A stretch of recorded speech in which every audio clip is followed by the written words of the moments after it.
Hello, Slicey Dicers. This is Brian with another knife video for you. Today we're going to have my best and worst and neutral trends of 2019.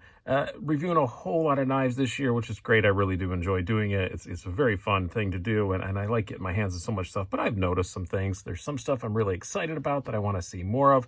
There's some other stuff that I don't want to see anymore. And then there's some stuff that I'm kind of conflicted about. So let's get into it. I'm going to talk about each one. I don't have like a top 5, top 10. It's just however much I come up with.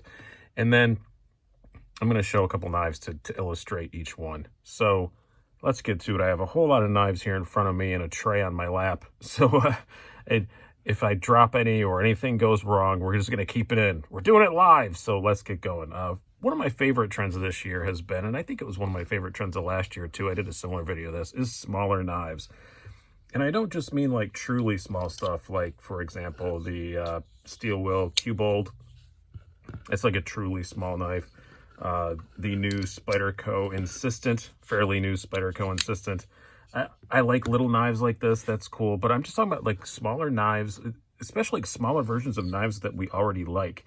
And it's not even knives we already like. It's knives that they are doing smaller versions of at the same time or close to it. Steel Will is a very good example of that again. They're doing this with a lot of their models. They did it with the Antlock knife. They came out with the small version at almost exactly the same time. The Lanner, they came out with both. They just came out with the Mini Modus. I'm going to use that as an example. CGRB, when they just came out with the Feldspar, which is a great knife that I haven't had a chance to review on yet. They came out with a small one at exactly the same time. This is the mini version. It's just nice to see them do that. And some brand new, just off the shelf, and these kind of sub 3-inch, maybe even sub 2.5-inch knives. This is the prototype for the new SIVB Ferrum Forge knife, which is the Odium, which is a great knife, and I'm very excited to get my hands on a full production one. This is still the prototype, but I just really like they're paying more attention to that 3-inch and below market lately, because a lot of us do live in areas where we are not supposed to carry things over 3 inches. I happen to live in one of those areas. I never, ever violate that rule, officer. I swear I don't. But it's nice to, sorry if my voice carries off for a second. I got to set stuff down far away. It's nice to see that stuff happening. And I really like companies paying attention to that, especially when they come out with a 3.5-inch knife. It's really nice when they come out with a 3-inch version at the same time or very shortly thereafter. Looking at you, Benchmade. We need a mini Super Freak. We do. We just really do. Please make a 3-inch Super Freak. I would be as happy as a little girl if that happened. Next up, this is another one that kind of continued on from last year, but collaborations. There's been a lot of really cool ones, and it's not just companies like this, like Best Tech, that's making the Todd Knife and Tool Design Shodan overseas. Some of them are even collaborations in America. For example, this is the Ferrum Forge Mordax made by ProTech and Drop. There's a 3-way collaboration, so it's just cool when knife companies can get together to make their really cool designs a little bit less expensive for us. Neither of these are terribly inexpensive, but I do have one in my pocket that's inexpensive though. This is an Adam Purvis Best Tech. This is the Texel. Really liking this one a whole lot. I feel like I owe Adam an apology for not getting it before my best of the year for 2019, because it probably would have been on it, but we'll save it for 2020. It's close enough. But yeah, I just like these guys being able to get their more expensive designs out for less money, whether it's made overseas or it's made in the US or whatever. I'm just glad to see that happening, and I really want to see it continuing. Next up, put these guys away. And we have probably one of my favorite trends of this year. I'm going to bring one back out. Thumb studs. I am so happy to see more thumb stud knives out. It's not just because of this, but it is partly because of this, because as a knife reviewer, there are a whole lot of flipper knives out there. It's been the hot new thing for a long time, and everybody's doing them. And there just got to be so many that you kind of get tired of them after a minute. It's nothing, there's anything wrong with them. It's just, I like to see something different. I know thumb studs were around before, flippers were, and it's kind of a little bit of a, maybe some people consider it to be a regression, but I'm just happy to see so many nice thumb studs. And not just thumb studs. A lot of these guys are not running on bearings, they're running on washers. This is the SIVB Hooligan. It's running on washers. I also have, I can't fit it on the camera, but the SIVB Governor, it's running on washers. I know the steel wheel is. It's nice just to not only, just going back to stuff that works. And I do really like to see that. It's been very nice just to see companies going back to the good old thumb stud that works. They fit in the pocket a little bit better. You don't have the pocket pecker sticking out. It's just a very, very nice thing to see. And it's brought my heart a little bit of joy lately. Try and set these guys aside. What is the next trend we wanted to talk about? Oh, this is one that I've also been very happy to see, and it would be slender knives. And I'm only going to bring out one to identify this, but a lot of companies lately, it kind of went for a while, for a couple of years. Everything was getting bigger and taller and fatter, and we kind of went away from those nice, slim, slender knives that we all knew and loved, and now they're coming back again a lot. This is the giant Ace Sonoma, which is a couple of flaws with it, but I do love the overall, just the slimness design of it. It's a very nice knife, and it's cool to see, a higher end knife that's just nice and slim and thin like that. Actually, we will bring out a second one. Another one that could qualify as a steel wheel shallow. This was my budget knife of the year. Just, it's nice to have. We don't all need big, giant, tall stuff, like a Manix 2. Like, we don't need that all the time. Sometimes it's nice just to have a nice slender knife that fits in your pocket well. You still have a good blade length, but it's not a pocket dominator or anything like that. And I do really like that, and I'm glad to see companies going back to that. And the next one, I definitely do only have one to show, but I like that some of the big giant companies, and I'm talking like, not even like Spyderco and stuff like that, like the really big guys like, SOG and CRKT and Gerber and stuff that you find like in your local sporting goods store that sell a ton of knives. It's nice to see them going a kind of more enthusiast route. And I think this very much exemplifies that. This is the SOG term, or the SOG Terminus XR. You have the Gerber fastball, things like that. It's nice to see them trying to appease the enthusiasts a little bit more, trying to give a little bit better materials, some more unique stuff. This has kind of this access locky thing, which we'll talk about right up next. And it's cool just to see them doing stuff like that. They're not all perfect, but it's nice to see them making the effort. And I'm happy to see that. I'm happy to see people who walk into a Dick's Sporting Goods or, Bass and Pro Shop, or be able to buy like what's actually a decent knife. And this is actually a genuinely decent knife. And so is the fastball. It's a genuinely decent knife. And it's really cool to see that. Which brings us to the next one. This has a version of the old, Benchmade Access Lock. That patent has expired. And it's been really nice to see companies come out with their own versions of that lock. Now that the patent has expired, they're allowed to do that. They just have to change the name. And it's very nice. Hogue has nailed it with a couple of them. This is the Deca, the new one, which I'm in love with. You also had the Ritter RSK Mark 1-G2, which I really like that a lot as well. And it's just cool to see them do that. And honestly, a lot of them are doing it better than Benchmade. So it's really cool to see that. You had Drop had a couple. It's nice to have just that lock available to everybody. There's been a lot of cool knives come out with that lock, and I'm really liking to see that. Next up, I'm going to say, and this is another trend that's continuing on, and I almost didn't include this, but there have been some really great ones just in the last couple of months.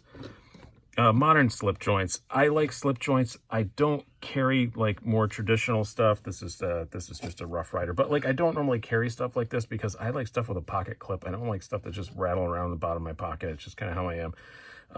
I like to have stuff with a pocket clip, so I don't carry them a whole lot, but I do like a slip joint because I do go places where I have to have that.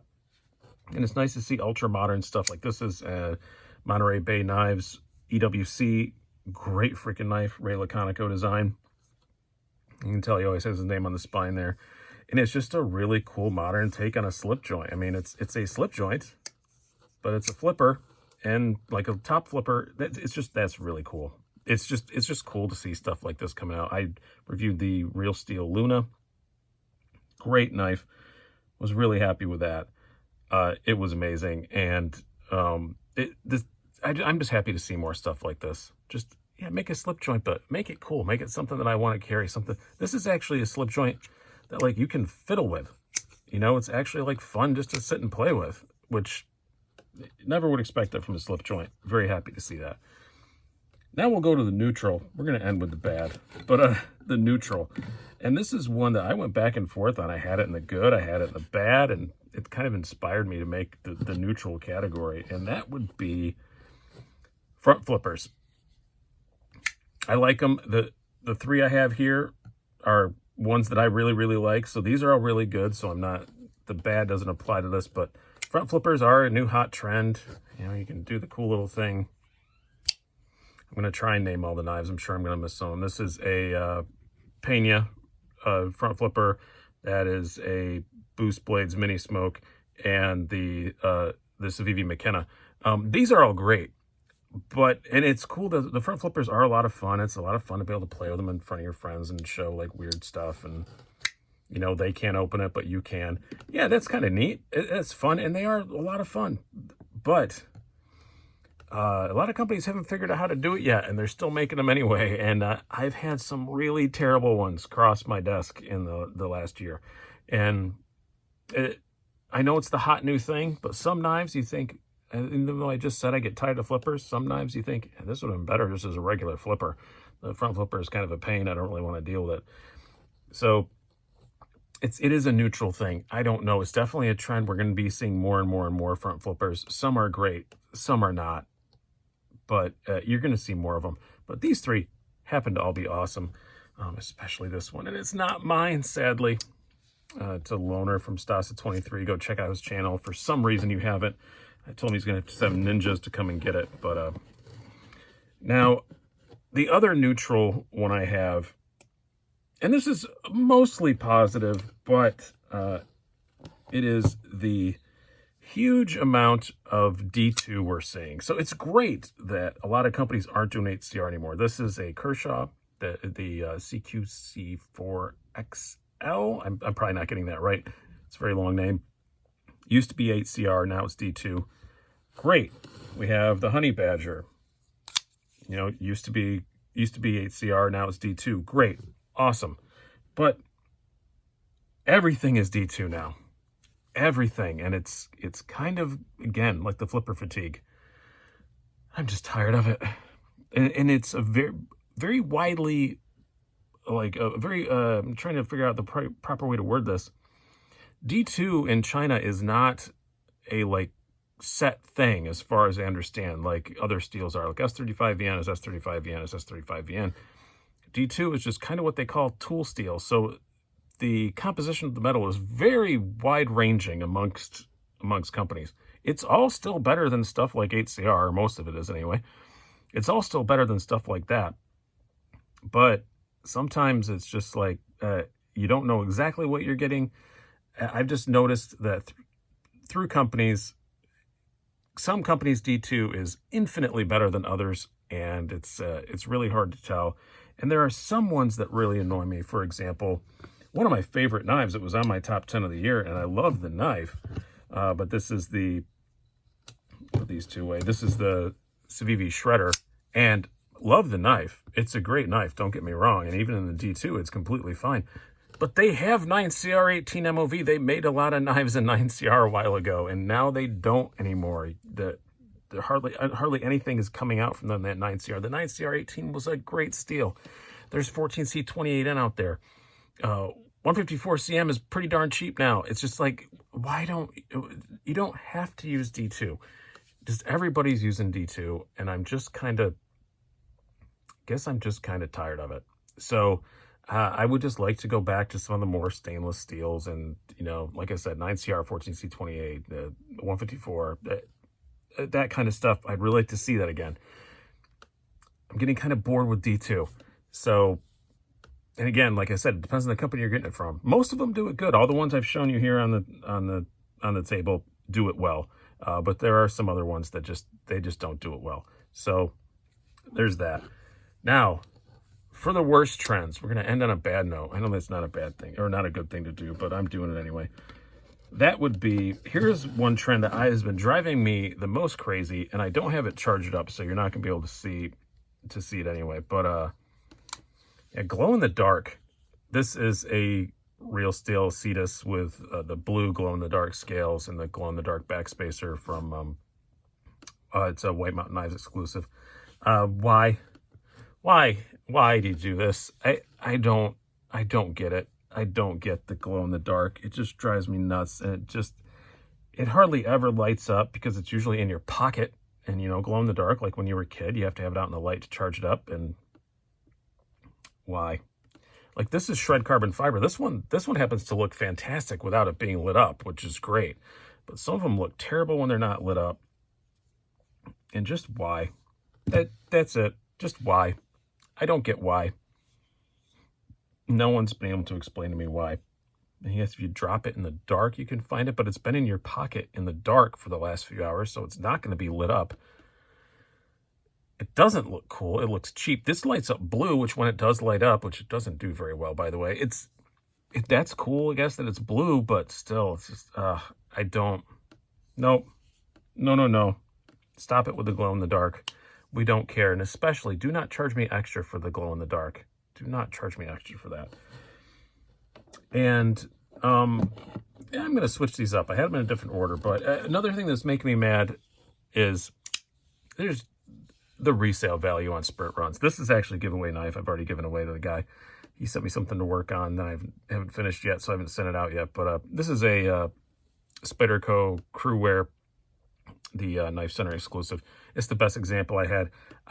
This is only just a dealer exclusive, not a sprint run. If you don't know the difference, dealer exclusive means that only that dealer is allowed to sell them. They're allowed to buy more if they want to. Sprint run means one and done. This is just the best example I had. And why is this the best example I had? Because I don't do sprint runs anymore. I'm done with the sprint run thing. It's not just Spyderco. Spyderco is probably the worst about it, but it's not Spyderco's fault. That's not who I'm mad at. It's just every time a sprint run comes out, everybody jumps on it. They're gone within an hour. You don't get one.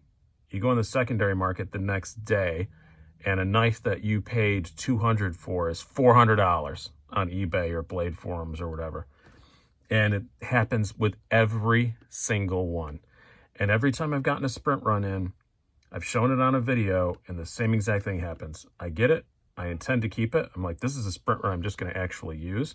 I post it, and then somebody messages me immediately and says, oh, I'll give you twice what you paid for it because I missed out on it. And the temptation's too real, and you just let it go.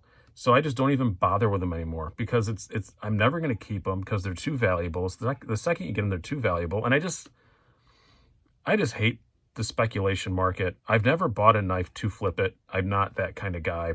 But this is just, it's getting out of hand with the resale values on some of these sprints and even some of these dealer exclusives. I've seen some of these going for, this was like $155. I've seen some of these going for like $225, stuff like that. It's just, it's getting out of hand, and I'm kind of done with it. The thing that's bothered me the most this year, and I'm going to bring out a bunch of knives just to kind of illustrate this. I've set a lot of them down, a lot of them that you've already seen out here.